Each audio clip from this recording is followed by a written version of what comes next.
Hello, আসসালামু আলাইকুম। সবাই কেমন আছেন? আশা করি আল্লাহর রহমতে অনেক ভালো আছেন। আমরাও অনেক ভালো আছি। সবাইকে নতুন আরেকটি ভিডিওতে ওয়েলকাম। সেদিন আমি আর আমার ছোট আন্টি মিলে চলে গেলাম আন্টির বান্ধবীর বাসায়। সত্যি বলতে কি, ওনার বাড়ি দেখে আমরা মুগ্ধ হয়ে গেছি।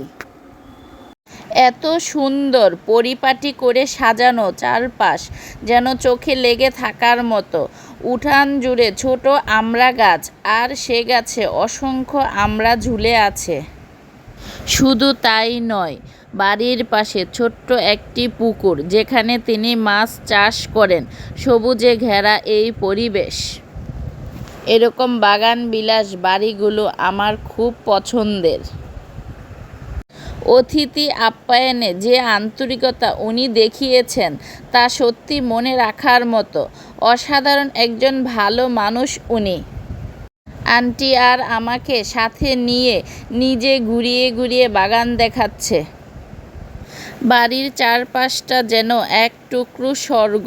সবুজের ছোঁয়ায় ভরা বাগান, গাছের ফল, শাকসবজি আর বিভিন্ন গাছপালায় সাজানো দেখে মন প্রাণ জুড়ে গেল।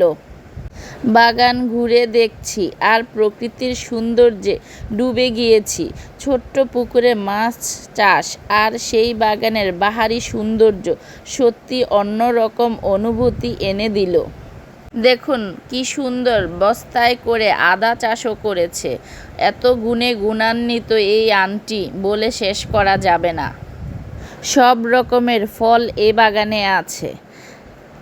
আমরা দোয়া করি আন্টির এই বাগান আরও বড় হোক, আরও সুন্দর হোক। এরকম সবুজ পরিবেশে সময় কাটানো মানেই মনের প্রশান্তি আর ভরপুর আনন্দ।